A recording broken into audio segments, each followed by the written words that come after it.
I went to a show at the Starland Ballroom.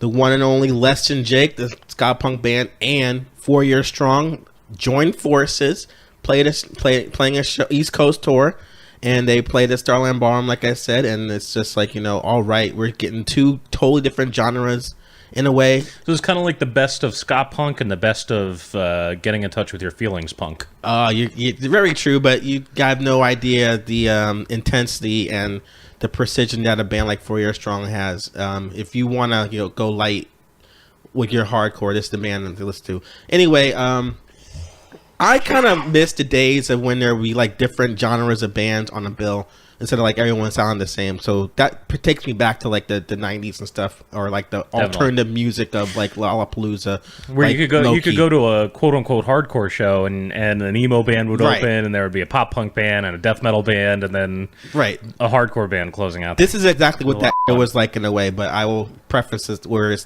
don't get it so twisted. So this band, they had 4 bands playing. They had 2 openers. They had a band called Direct Hit, and they had another band that started the show called Bearings, and so that meant the show started promptly at 7. So you would have loved that, Drew, because that meant you're getting down at 11 o'clock and probably home by midnight.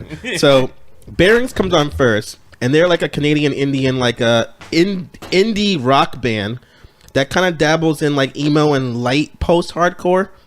And surprisingly, they got a decent response from like the audience, especially like the girls that were like sitting like in the front row, like kind of like singing every single lyric to all the songs. And then I want to honestly say, like, when it comes to them, they had a decent set list, but not my cup of tea though.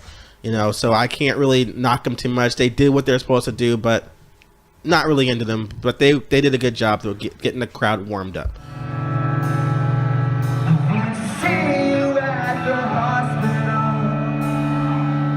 When you made it in your own,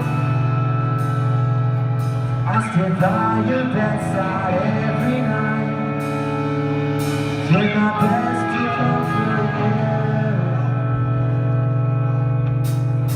Well, with the money and the painkillers, that left you suffered and confused. They said the cancer was incurable. They said there's nothing they can do.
Then Direct Hit comes on the stage after that, and they're kind of like, this really like, aggressive, like energetic 4-piece punk rock band.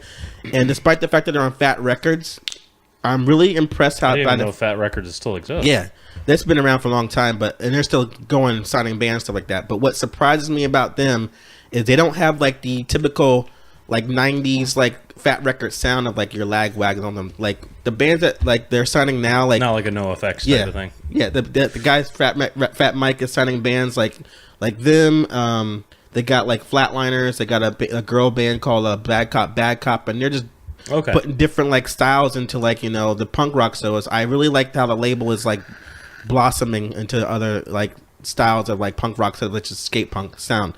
And with that, another thing about this band, Direct Hit, is that they're, even though they're on Fat Records, they the lead singer and guitarist, he's got like a day job, and he does this band thing. So that means, like, you know, when they tour, he's got to ask for time off for work, and they do like mini tours, you know, because he's got a wife and kid and everything like that at home. So it's like, I'm really amazed at the endurance that man has, and to keep the band going when he can. And you looked at that band and you were like, that could be me. I should do that sort of band. Like, but this band, like, when he's playing guitar, you know, and they're playing, it's just constant vocals going and going. You're like, when's the chorus gonna hit? And then it's just like, then the song's over. So it's just like, he's got a lot to say in a song each time.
I actually was very impressed with their set, and every time I saw them last year at the Starland Ballroom, and they're a force reckoned with. You got to check them out. Now, before we get to the next act, I got to mention a little thing that happened, you know. So I decided this is a good time to use the bathroom. Go to the bathroom, and as I'm heading to the bathroom, I see a drunken man staggering around, like, you know. Wouldn't be Starland Ballroom without at least one of those. Yeah, so I'm like, all right, well, he went in the bathroom. I guess I can go in too. So I go in there, and for some stupid reason, I decide to use a urinal that is directly right next to him. And I thought there'd be no problem. Okay, so, before you finish the story, already your fault. There was no problem that happened. I'm peeing next to him. Should have been a little more aware of your surroundings. But go on. He's about to pee, and then he, like, you know, staggers about like two or 3 feet back, and then walks back to the toilet again, the thing, and starts stumbling back and forth the whole time. And I'm like, I'm thinking this guy's going to, like, you know, end up, like, you know, just using like his as like a fire hose, just like pissing all over the wall, stuff like that, you know, because he's just murmuring to himself the whole time. So I'm like, this guy's like trying to focus, like, I'm going to pee if this kills me, but he's just like, he just can't keep his feet straight. So I'm like, I guess I'll just stop now. So I walk away from him. I go outside, and then he comes outside, mumbling to himself, knocks people out the way as he's walking towards the outside area, which is like the smoking section of Starland Ballroom. They have the whole area, like, you know, it's not a fence, it's more like, you know, barricaded off outside. So if you want to go smoke, and it barricades all outside. Well, they don't have the whole area. They have like a 10 by 10 square that you can be corralled into. Right, it's a corral of, like, you know, barely even smoke because there's so many people in there. So he walks outside, you know, goes out, walks one of the barricades, you know, turns around. So if he's facing the barricades to his back, lights a cigarette, leans back, and bam, falls over on the thing. The whole barricade falls down. So that's when security decided, you know, maybe we should, you know, talk to this guy. So they walk up to him, and that's when they decided. Yeah, they walk up to him, and they say, hey, like, you know, let me see what's in your pockets. You know, you're cut off now. Now's a good time to cut this guy off, apparently. So then he mumbles something and walks away, and needless to say, eventually they throw him out. And that's the true typical Starland Ballroom fashion. You know, the drunk people, you know, they get 5 or 6 chances before it's like, all right, you're throwing out. On the other hand, if you crowd surf, zero tolerance. You're out the door immediately. Like, if you can get past a security guard, get on stage, jump off into the crowd, and then still get down and it's already over, it's past tense, it doesn't matter. They're going to find you. They're going to throw you out. So it's just like, I've seen them throw people out for just dancing too energetically. Yeah, like, I don't want to They'll start flashing lights if you're just like, if you're too active in the pit. Yeah. So, to Drew's credit, like, he goes to, like, more dangerous shows. I think they need to find a balance between the two, like, because they're very strict at Starland, Yes. depending on the band sometimes. So, anyway, back to the show. So 4 Years Strong, they're a Massachusetts pop punk band that, like, is labeled as an easy core, since they're, like, so goddamn intense with their pop punk. You can't really say they're pop punk. Isn't that just this band kind of sounds like Newfound Glory? They're heavier than that, man. They're heavier. No, than I know, that. but what that term easy core? I thought that was they're like, what's Newfound Glory? Because they don't sound like Green Day, even though they're a pop punk band. They're like, well, we'll call them easy core. Yeah, well, I wouldn't call them. There's only a few easy core bands nowadays. 4 Years Strong is one of them. Mostly all the bands on that label, Pure Noise Records, are lumped into that genre sound. But some people call 4 Years Strong like kind of like a beard core because, they have their big, thick lumberjack beards. Have giant beards. Yeah, so like basically this kind of music is for people that, have big cotton flannel shirts on, lace up your Timberland boots, eat a bunch of flapjacks, and, start slam dancing in the pit and tearing it up.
Got the impression that 4 Years Strong was for hardcore kids that just couldn't hang anymore. Well, then where like you get into your like late 20s and your back starts hurting that day could after be up a your show, alley, and you're like, you know what? I think I need something a little more chill. That could be up your alley. Have you listened to them before? I have heard them before. Yeah, that's why I always got that impression. They are them, and like Title Fight is another one. Yeah, they do not play around. Like since this place was filled to like the capacity at that point. It was like the crowd was not stopping with the chaos, and the band was like completely unrelenting with their their set, where either they're like screaming their lyrics or they're screaming in between songs, like just to talk to us, and then it's like to noise the guitar feedback, then it's like next song, and then it's just place is going off, and it's just like they just took that stage and like this is our show, we are running.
guys got to see this band. They are just, you know, a force to be reckoned with. And I'm like, dude, I pity any unknown band or less known band that has to like have 4 Years Strong open for them, because they will blow you off the stage. You just got to step your game up with a band like this. Luckily for Less Than Jake, they're popular, so you know they're Are like, this is the thing that's ironic. They're popular despite the fact that ska music is not a trend anymore. So they still had the people still go to their shows. They still, I wouldn't say sell out, but they still can pack the Starland Ballroom. So after 4 Years Strong finished playing, you know, Less Than Jake comes on, the place goes crazy, and Less Than Jake shows up, and then they still are bringing, like, you know, the energy, especially the guitarist Chris and the bass player Roger. They're feeding off each other and bantering and playing this, you know, getting the crowd going. The horn section's doing their thing, you know, they're bumping out all the songs, and over the past couple of years I've seen them. They continue to add like spectacles to like their act. Like, for example, they're like have guns shooting like, you know, toilet paper in the crowd. They're throwing like, you know, beach balls in the crowd. They got like, you know, smoke like things going off in the back. So it's like a spectacle to be seen now instead of them just playing their songs, you know. I mean, they got to do all they can to compete with 4 Years Strong. But anyway.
Now, with their set lists, I'll have to say, from the past 4 years, it's apparent to me that they want to pretend that their debut album, Pezcore, and the 2008 album, Gainesville, Florida, never happened.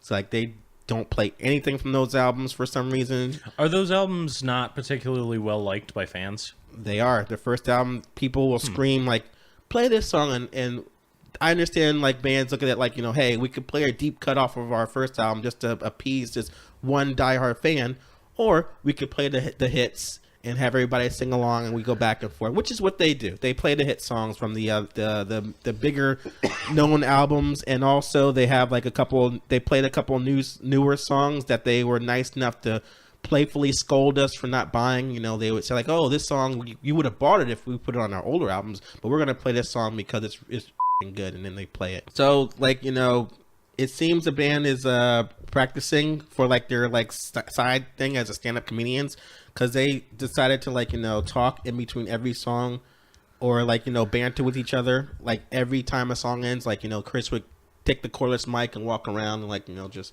talk to us or talk to the band members, and then one of the band members like, hey, let's come start playing some songs again, and then they play some songs. So they're taking the no effects route and trying that could to do be it. really fun or really obnoxious depending on the band. We'll see how that pans out for them if they keep doing it.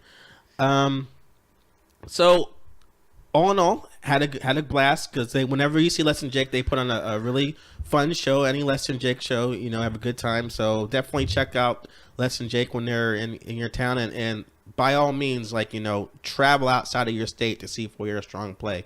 And if they're headlining the show, like if it's their show, you know, God bless you, man. You're gonna see quite an amazing, wonderful act. And Drew, I really hope you know, stop being so, like, you know, against like the Get more into pop punk is what you're saying.